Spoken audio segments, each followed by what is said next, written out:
Welcome home. We are WNST, AM 1570, Towson, Baltimore. We call this thing Baltimore Positive. We're going to be on Wednesday at Coco's. We're taking a little respite here this week. It is our 28th anniversary here. So we're going to have some Maryland crab cakes, all brought to you by our friends at GBMC and Farnan and Dermer. And I'm wearing my bowling shirt because I'm so proud of my 28th anniversary. We're going to do some music this week. Orioles are going out to the West Coast. You will hear us, certainly out at Baltimore Positive, discussing that. Luke will be monitoring all things fake football as the Commanders come through. Any breaking news happens first on the WNST Tech Service. All of it brought to you by Cole Roofing and Gordian Energy. And Orioles, St. Louis, Sacramento, and then next week into the beginning of the week, they'll be in Denver.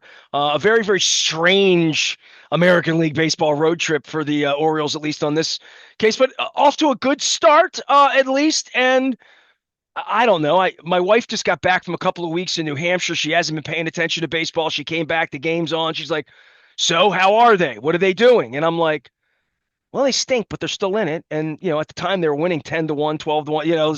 It was like a pinball machine against the poor St. Louis Cardinals. But there really is a pennant race, and it's going to happen in the middle of the night this weekend. And, we're going to play some music interviews here this week, and I'm going to go on a little bit of a slowdown before football season begins in regard to talking to people. But I don't know. I mean, it doesn't feel like it's top of mind around here the next 10 days of the football season starting.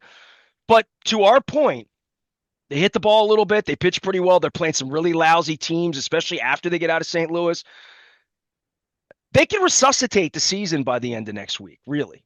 It's just they've got to make their move now. It's that simple. You're got just about a month to go.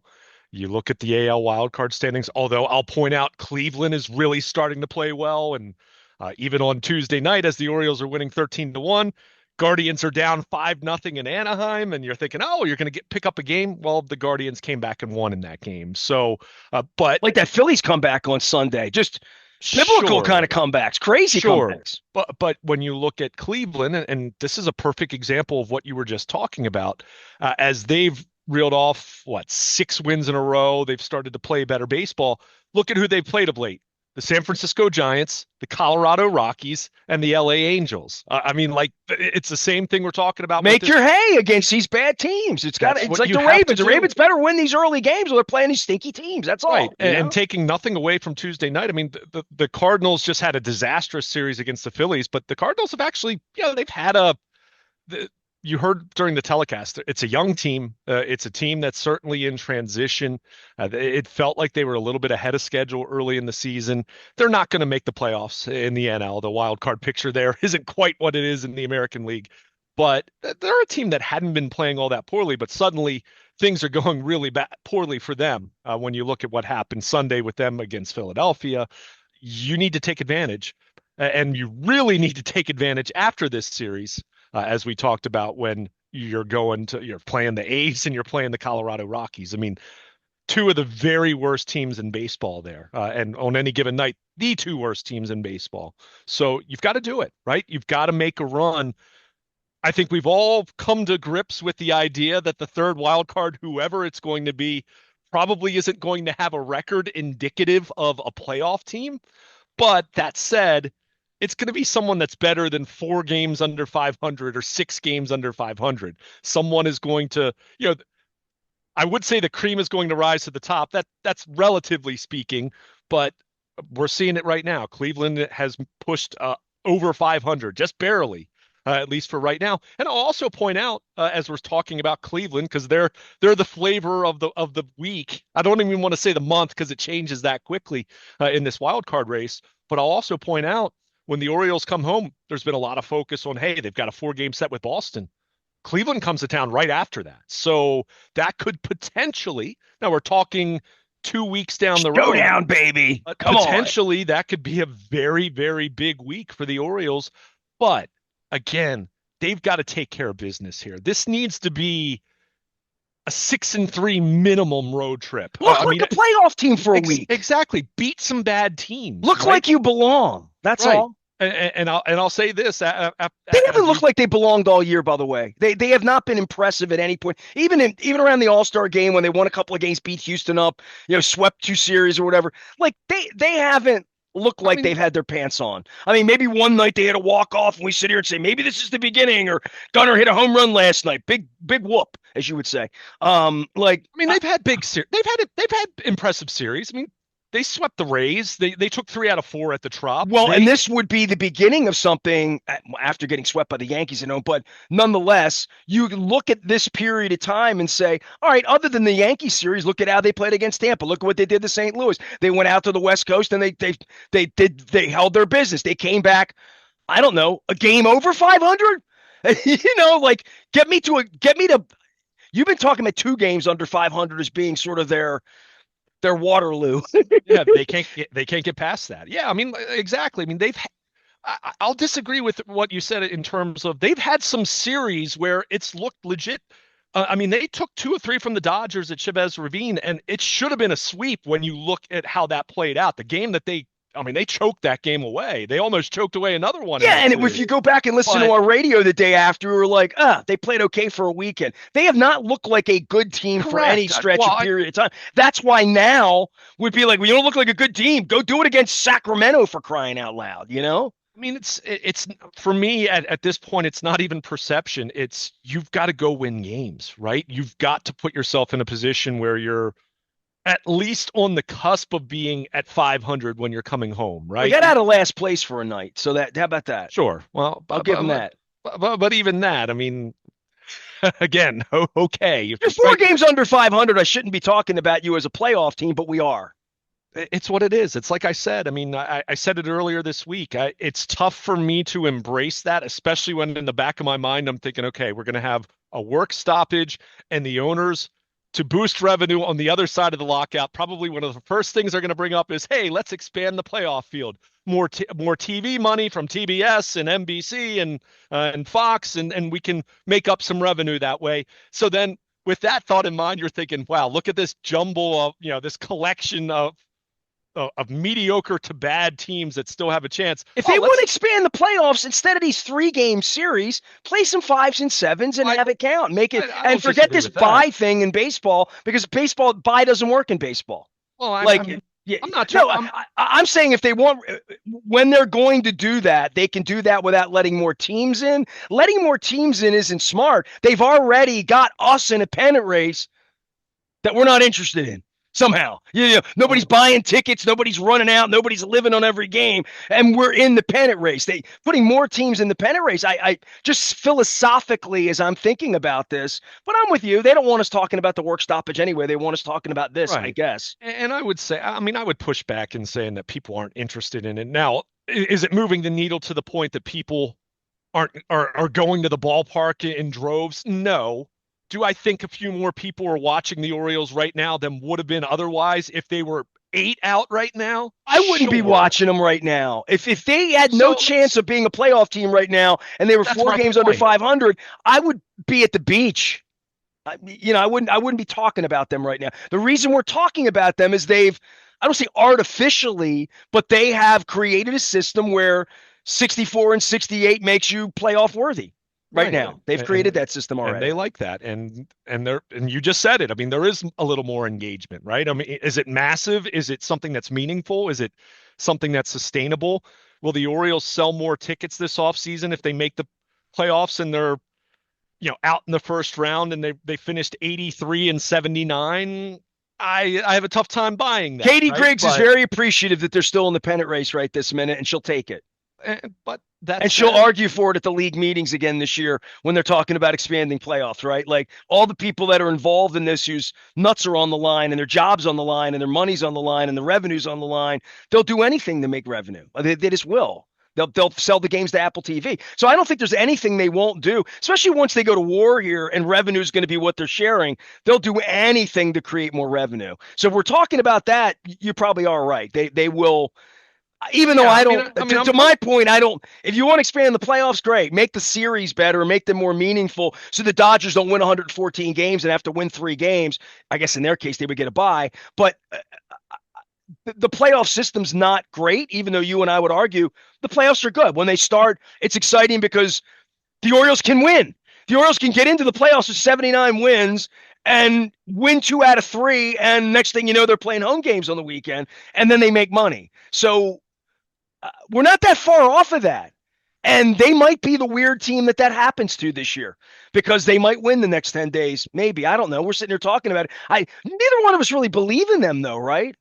No, I mean, I don't. But that said, I don't believe in Cleveland. I don't believe in Texas. I don't believe in Toronto. I do believe one of them's going to win 5 more games than they lose this month. I believe one of them's going to do that somehow. I mean, Cleveland right now, I mean, you've heard me talk since the All-Star break about how woeful the Guardians have been. I mean, go back and look. They're over 500. It almost they're over 500 now, right? I mean, sure, but Jose Ramirez, who by the way had a hamate bone injury back in what was it, June? I think it was, missed about a month, came back, but was not right. So it kind of goes back to the Jackson Holiday thing.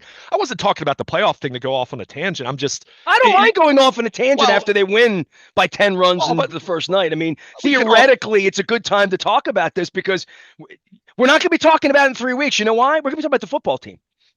Well, we might be talking about it we're still going to be talking about this if they're in a playoff spot. I mean, if they're still a game out. I wonder how much they're going to pass our lips once the work stoppage starts. And I think we're going to go months without talking about it because you're not going to want to. We're not going to want to. And no one's going to want to hear it. You said in a couple weeks, a couple weeks, the season's still going. But anyway, let's, the Ravens are 2-0 as I see it, and they're not playing in the middle of the night. Hey, but to the topic, to the point, they're hitting the ball that we've liked their pitching all along. We've lived with the bullpen. We've hated the defense. But the bottom line is on nights when they hit the ball, like they did on Tuesday night in St. Louis, we thought all along they would win some games 9-6 on nights when they had bad pitching, right? They haven't gotten the 9. They haven't gotten the 6 hits a lot of nights, for crying out loud. Yeah, I mean, I'm not going to lose my mind over one offensive explosion against St. Louis, but for what it was, one night, I mean, my goodness, Pete Alonso, I looked at it. He's in 398 in August. I mean, he's been absolutely unbelievable. 398. For as much as he was underwhelming in the month of April, and he was. Go look at his April numbers. I mean, he was hitting, I think, 198 at the end of April, and you kind of look at how this team profiled collectively. They got off to an underwhelming start, right? I mean, we talked about it. They haven't been 500 since, the start of May. So we can go through that, but when you look at his numbers from May 1st on, I mean, he's just been absolutely terrific. And his numbers overall, I mean, at this point, he's at 276 now all of a sudden. He has an 876 OPS. I mean, he's got, he's going to have over 90 RBIs going into September, right? I mean, he had 4 RBIs on Tuesday night. He's up to 89. He's got 31 home runs already. I mean, it's not an MVP season, but he's going to hit 35 home runs and drive in 100 runs. If you would have told me that, and he's going to hit 260, 70, 80 something. He's going to hit. And as the broadcast has pointed out on a number of occasions, and Craig Albernez has mentioned a little bit more often than just in passing of late, he's played really good defense at first base relative to what his what his reputation was with the Mets. I mean, he was not considered a very good defensive first baseman. He's the best defender on this team. Maybe Cowser. He's up there. He's up there. I mean, maybe you would have said Rutschman before he was traded, but yeah, I mean, he's been really, really good in that way, and they've needed that when you consider Gunnar Henderson's issues and their third base issue in general defensively. Well, how about this? We beat them up last year the day they signed him. Was it too much money? Allen, his first baseman is going to be a DH, his profile, his age, his leadership, his whatever all that is. Imagine if they didn't sign him. I mean, the old Angelos would have never have given him that kind of money. He wouldn't have been attractive to him to come here. So the old way of doing business was Kobe Mayo would be playing first base or Rutschman. I don't know. Yeah, but the old Angelos way, what we endured here for 30 years in regard to that is Pete Alonso was not the kind of player we could ever sign for most of your lifetime, dude. Literally, since Albert Bell, we didn't attract maybe Tejada. We didn't attract many of that. That kind of feels like Miguel Tejada to me. Like when you consider, like, okay, I mean, Pete Alonso's not making Shohei Ohtani money, But or we're Tejada not. signed here knowing they would suck, kind of, sort of. Alonso signed here thinking Rutschman, Henderson, Holiday, new owner, money bags, young core coming, like new manager who's the sexy guy from Cleveland, who's Stephen Vogt's buddy, like so on and on and on. Alonso signed here thinking they'd be a playoff team. I don't know that Tejada did. Tejada took the money. So did Tavi Lope. All those guys did. But nonetheless, the perception of this franchise with Alonso and being able to get him, I keep thinking like where we are now. And I look down, who's the second best guy on the team right now? They all stink. I mean, I'm looking up in there, 219, 220. Everybody strikes out.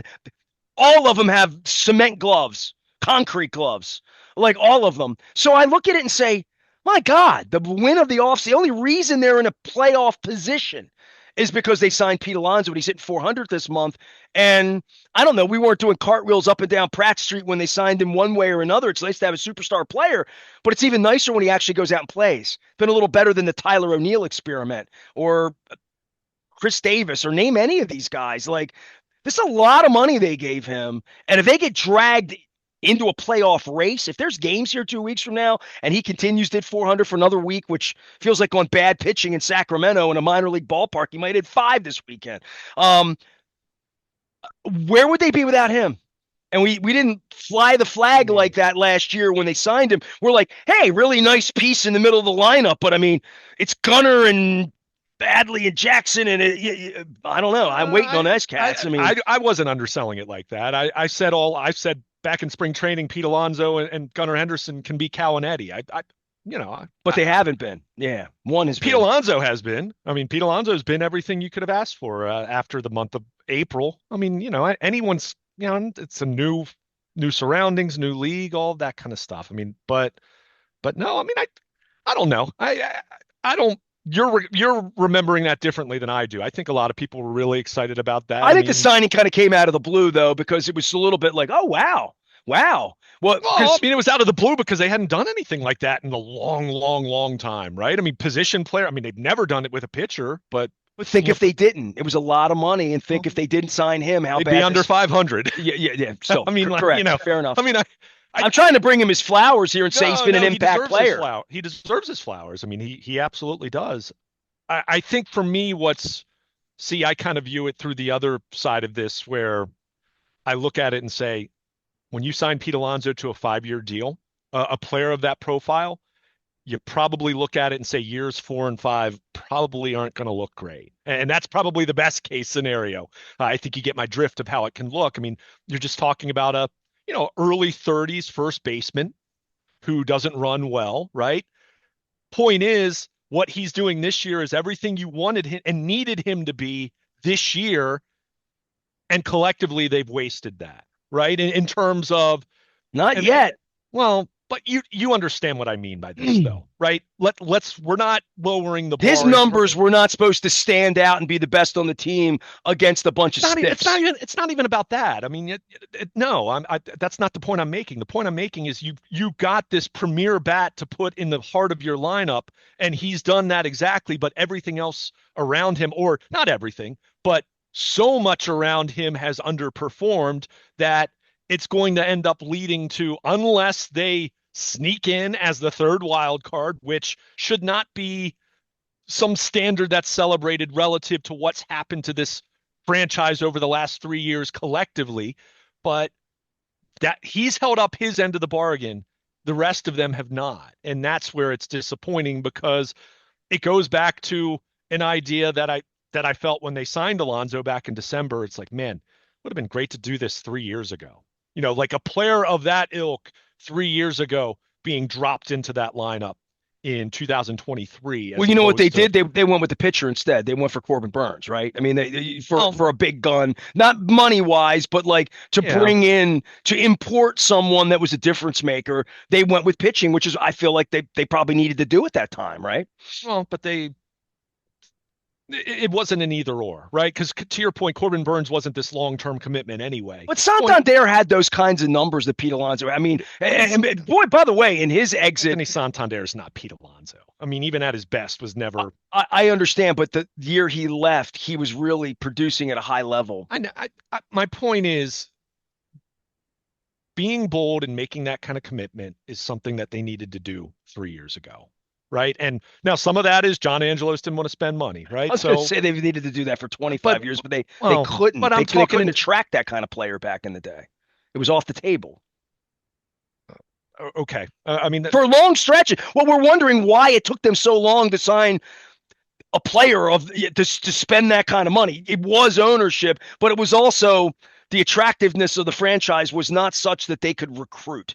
And I think Gunnar, new ownership, all of it. I mean, this thing smelt like 92 wins to us 6 months ago. Now it smells like, well, they're just trying to get to 500. And you and I beat them up every night, and they're 4 games under 500. But they're still in this thing, and I still think wherever they have a way to deodorize this, and then you're going to say it's over. But fine, yeah, but they do have a deodorization plan here in regard to this, and to both of our points, the Alonso signing's been a great signing for them, and it's been a good thing for them in the year now. And to your point, it probably is a wasted thing because they're going to pay him a lot of money 4 years from now, and Gunnar Henderson ain't going to be here. I know that much. I just mean like this. I'm not saying it's going to be a wasted thing overall. I'm just looking at it in terms of like this year. I mean, he's done everything they could have imagined, right? And everything they could have reasonably expected. Pete Alonso has given that. I mean, you look at, it's not going to be the best season of his career, but it's right in line with the best seasons that he's had.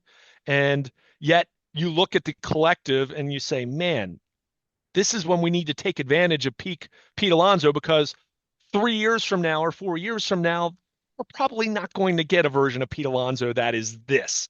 Maybe I'm wrong. I'm not saying that to be disparaging. I'm just talking in terms of how these deals tend to age, right? When you're talking about big money deals, when you're talking about long-term deals, when the Phillies signed Bryce Harper to whatever it was, a 13-year deal or whatever it was, you view it through the lens of, okay, we're really hopeful that the first 6 or 7 years of this deal are going to be amazing. And then the next couple years will at least be solid. And then the last couple years of that deal are going to be, we'll take whatever we can get. But because the idea is you're going to get surplus value early in the first half of that deal that will make up for whatever negative value you get. I mean, look, I mean, when the Angels signed Albert Pujols 15 years ago or whatever it was, I mean, that deal was absolutely a loser for them overall. But the hope was that he was going to continue to be the great player that he was in St. Louis for 4 or 5 years. And I think they only got like maybe 1 or 2 years of. Well, you really and I go through the list of history of baseball. So, but you understand every Chris that. Davis of all those. But you players, understand that when you sign these long-term deals, that's why teams like the Dodgers and high payroll teams, you have more margin for error. Yes, a team like Milwaukee hypothetically could go out and sign, not a Shohei Ohtani kind of deal or Juan Soto kind of deal, but they can sign something more than Pete Alonso, let's say a $200 million contract.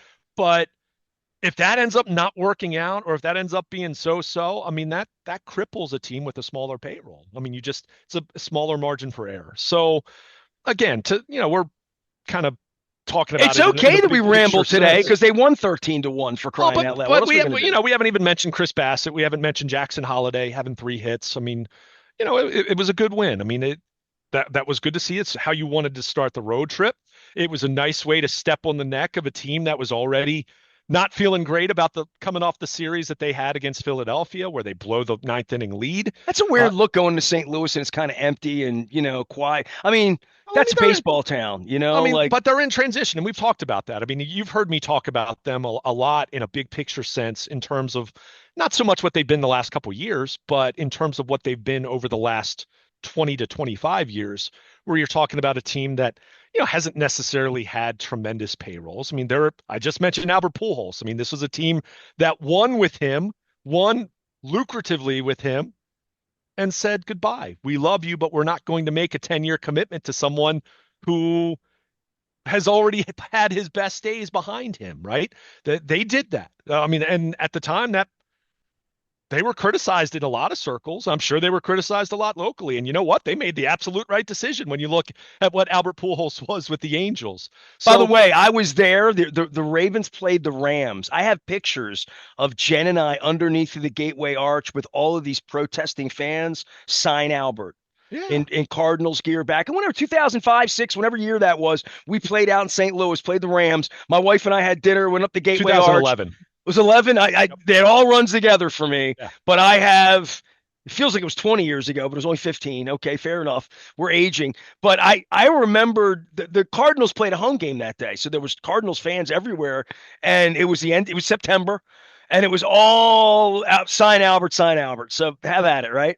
Yeah. So, but they won a World Series. They waved goodbye to him, and he went to LA, or went to Anaheim. And you look at his numbers. I mean, even I even probably oversold how good he was in his first year with the Angels. I mean, he had one good to really good year. He had a couple more solid years, and then the back half of that deal stunk for them. I mean, the Cardinals absolutely made the right decision there, but they had won a World Series. And when you have a reputation for being savvy and smart, and you have a farm system, and yes, at times you'll take your payroll to top 10 kind of level, but at other times it'll be top half of the league, or, middle of the pack. So that was, in my mind, can still be the vision for the Baltimore Orioles, but you've got to be a well-run organization on the field from a business standpoint, fan engagement, all of that. And we've talked so much about those issues. But for one night in St. Louis, they swung the bats really well. I really like the fact that Chris Bassett, staked to a big lead, was able to pitch into the seventh inning. That one of my biggest pet peeves for a starting pitcher is when you're staked to a bunch of runs and then you struggle to get through 4 or 5 innings even. So he pitched well. And Bassett's pitched pretty well since coming back from the IL. I mean, I think that's, as much as you've heard me talk a lot about workloads for Bradish and for Brandon Young and even Trevor Rogers to a lesser extent with him.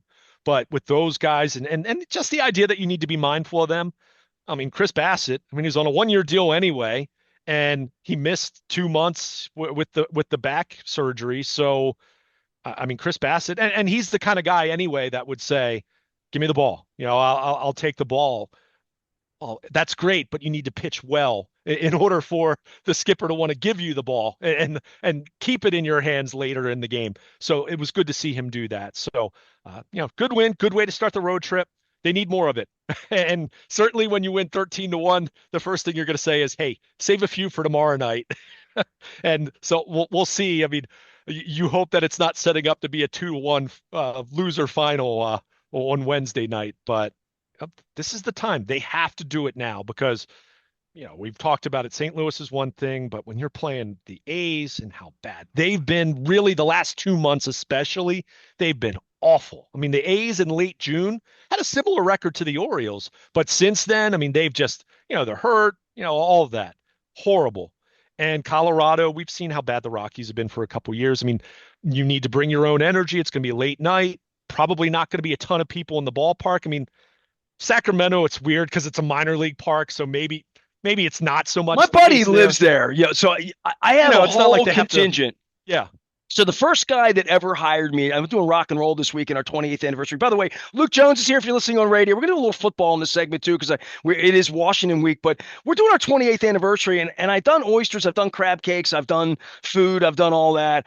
And the music things really struck me this summer. I've been to so many great concerts. I'm doing my 28 favorite music memories and bands. So they're all going to be really my 28 best music stories is kind of how I'm coming at it and looking at it. And my first one really is that the editor of the Sacramento Bee, the guy that still runs it, was the first person that said to me, hey, Steven Tyler's calling on that phone over there. Can you pick it up and ask him some questions in 1984? So, but all of my News American guys all went to Sacramento, and my buddy Tom Cousins, who's from Ocean City, Maryland, was the longtime Sacramento Bee sports editor. So he lives there.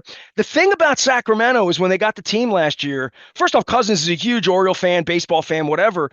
he told me what he was paying for tickets there. Like when they went to Sacramento, they tried to scalp the people in Sacramento like PSLs, sort of like Getty and Alex did when the tickets went on sale, or like Taylor Swift.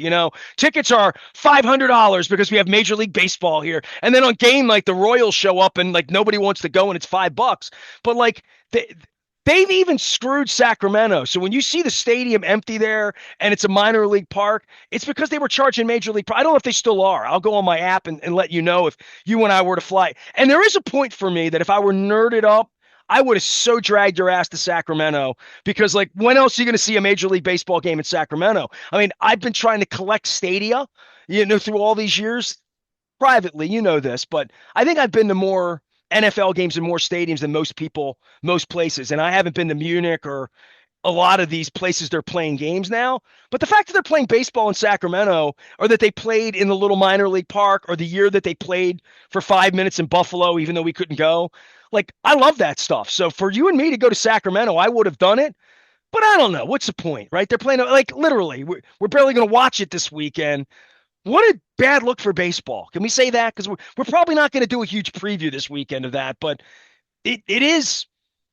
I mean, we're 25 years past the Montreal experiment in San Juan. At least in Vegas, I was out there a couple months ago. The stadium's going up. Like they're building a stadium right on the Strip, right next to MGM, right next to the airport where the Tropicana used to be, where I learned to play blackjack. They're building a stadium, so the Oakland A's will rise again the way the Oakland Raiders rose again in Las Vegas. But PU to have to, I mean, we'll watch it this weekend, but who would want to go see this at full price? I guess to my point with my buddy Tom Cousins, the longtime sports editor of the Sacramento Bee. Yeah, I mean, the point I was just trying to make is it's a smaller ballpark, so I don't know. 8,000 people there probably plays better atmosphere-wise than if it's 8,000 in a cavernous 60,000. I would think it would be fun for Pete Alonso to hit minor league pitching in a minor league ballpark for a weekend in nice weather. I would think that this weekend to take advantage. They'll score 30 runs this weekend if they hit the ball. I mean, I've been waiting to say that all year, but I'll take 18 runs. I don't. He scored 13 runs last night. Don't you be cynical. By the way, did your dad have a 13-run club?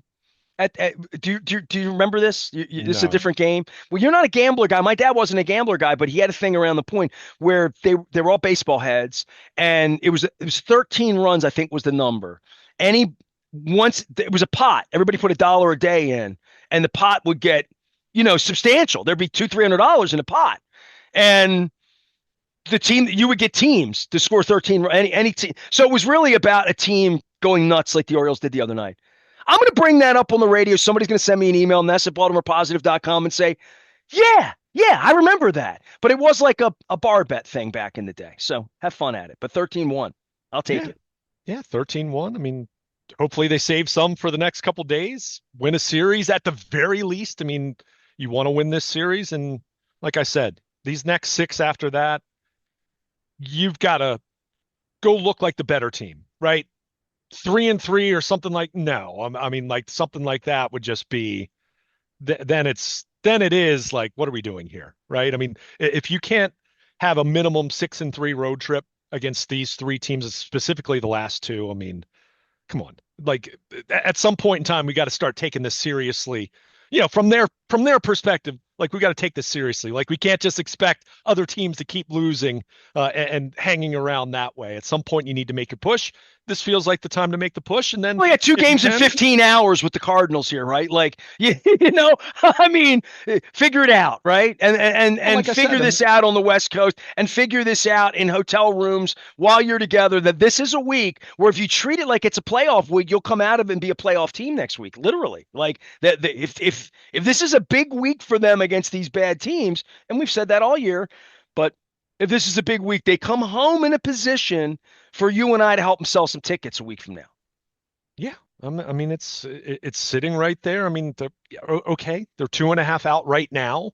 If you look at it, some of the teams that were ahead of them have fallen back now. As I've said, if you don't like how the playoff race looks, wait 5 minutes.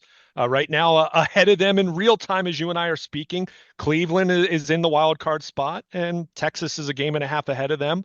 But Minnesota's fallen fallen back here. The Blue Jays, after they went nuts for a while, they've fallen back. The Tigers have completely fallen apart. I mean, again, 2 weeks ago, I thought they were going to be the team, and they've been awful since then. So They realized they woke up and realized that Scribble's not here anymore, I guess. and by the way, I mentioned this the other day, but I'll mention it again because they just won in Toronto.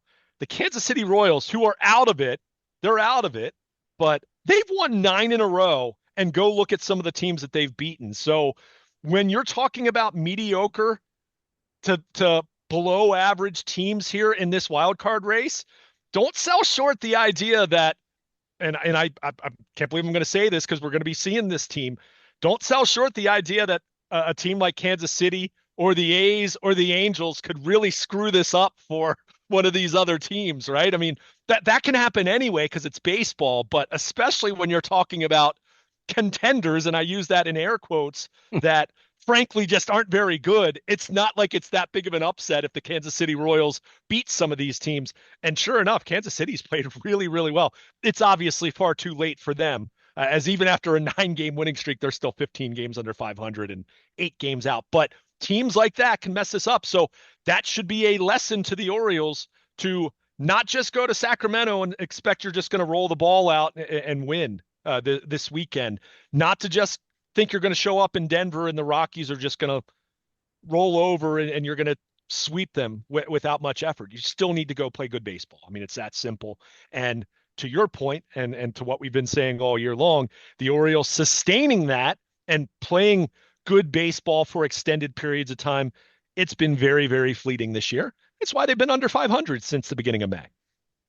Here's Luke Jones. He is Baltimore Luke. You find him out on the internet or find him on the backfields in Owings Mills. You want to do anything on the football team here in fake football week? A Commander's in, and let's not have any WNST text brought to you by Cole Roofing and Gordian Energy come your way in regard to injuries. Well, last opportunity for the starters, for the veteran players to get some meaningful work against an opponent. Right, they'll have the joint practice Wednesday, the preseason game Friday. I mean, every assumption is it's going to look very similar to what the first couple preseason games were, which backups playing and all of that. So, lots of attention on the center spot. One thing that we did not mention, however, the other day when we were kind of reconvening and talking about anything that may have happened out of the Minnesota week, Nnamdi Madubuike. Jesse Minter was asked if there's enough time for him to be ready for week 1, because as you've heard me talk about it, it's been such a slow ramp up. I mean, a very deliberate, very slow ramp up. I mean, he just started hitting the sled this week. And he's been on the field since day 1 of training camp. So we're talking almost a month, right? 4 weeks since training camp started. Jesse Minter was non-committal about week 1. So I think, to me, unless we see a very rapid acceleration of his ramp up, we're probably not going to see Madubuike for the opener. My question then becomes, is Madubuike someone that they'll just say is inactive the first couple of weeks? Or do you see him put on IR, which, keep in mind, IR in this day and age is missing 4 games, right? It's not saying half the season or anything like that. So I think probably the better question at this point is not, is he going to be ready week 1? I think the better question is, will they avoid putting him on IR, which would take him out 4 games, and just say, hey, we'll just, whether it's 1 game, 2 games, 3 games, whenever you're ready, you'll play. Or do they want to just do the IR thing? Then it's a more deliberate finish, more distinct finish line for him to be ready. And then you get an extra roster spot in the process. You don't expect him on the field September 13th. I was kind of surprised or kind of leaning that way anyway. But the way that Jesse Minter, the question was not posed like, Jesse, it's not like the reporter said, Jesse, will Nnamdi Madubuike play week 1? The question was, Jesse, does Nnamdi have enough time to be ready for week 1 now? And the fact that he was non-committal, even answering that tells me, unless something rapidly changes here, you're talking about someone who's probably not going to be ready week 1. And maybe the better question is he ready week 2? Is he ready week 3? Is he ready week 4? Or like I said, do you put him on short-term IR and say, hey, this was This is always about the big picture. We're going to be careful with this guy coming back from a neck injury. We'd much rather have him ready to go in November and December and January and the rest of his career rather than trying to push too hard for week one. So we're going to see how that plays out. Like I said, there's an argument to be made that you'd like to keep another one of these young defensive linemen on the roster. And if that's the case, maybe they put Matabike on IR and say, hey, let's ramp this thing up for October and the rest of the season after that. Which if they do that, I think that's perfectly fine. I don't have a problem with slow playing him. It's just that it's been so much of a slow play this summer. Yeah, I was starting to wonder already. Is he gonna be ready for week one? Well, they need him in December. They might not need him these first month. We've talked a lot. They're not playing great teams at the beginning of the season. So yeah, out of the gate, like slow playing him and in the same way that Jackson Holiday beginning of the year, let's make sure he's getting 3 hits at the end of the year.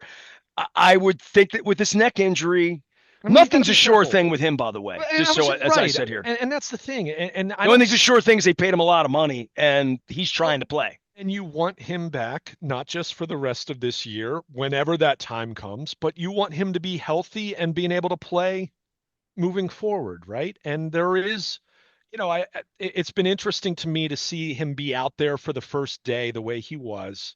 And, it's been, for about 3 weeks, the protocol with him has been he goes through stretching with everyone, and then he's working on a side field, either with their head strength coach or Anthony Weaver working with him individually during positional drill work, right? I mean, Anthony Weaver, being the defensive coordinator, kind of frees him up when they go into that positional group work.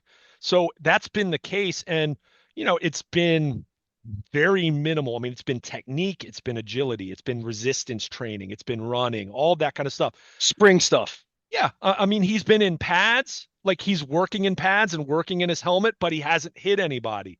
So the fact that he hit the sled this week, that's a big step, to do that, but he's still not doing 11 on 11 work. He's not, not even going through like the walkthrough kind of stuff, the install kind of stuff. So again, he took a step this week, but how deliberate is that going to be now, right? I mean, I don't think you're hitting the sled for 2 days and then it's like, all right, let's throw you in there for 11 on 11 against the Commanders. Like, no. So again, that's where I look at this thing and say, all right, how much of it is the team? And I think the other factor that I think we should all be mindful of when we're talking about a neck injury is the mental part of this. How ready does he feel mentally? Even if doctors have said, hey, we've looked at it, we've imaged, your neck is sound. The procedure you had back in April, everything's looking really good. Everything's, if it's healing, it's healed. Everything looks strong. But there's still that element when you're talking about a neck. And I think this applies for any injury, but it's different when it's your neck, right? Because you're talking about your ability to just have a quality of life.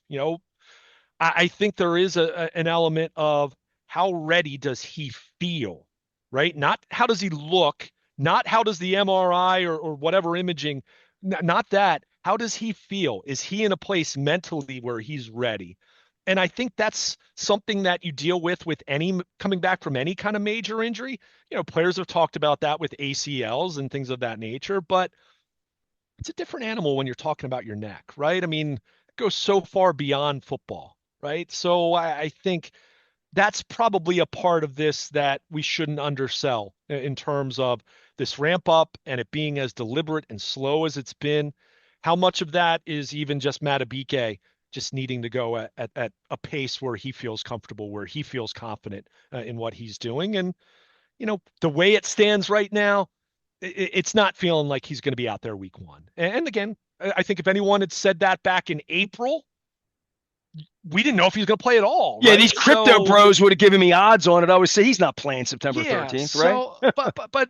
But again, that part of it aside, you're looking at this from a big picture standpoint, not just for this season, but the rest of his career, the rest of this guy's life, right? You want to make sure that you're doing right by him and that he feels comfortable, right? Yes, there's a medical clearance part to this. There's the liability part to this. Like, we all understand all those elements to it.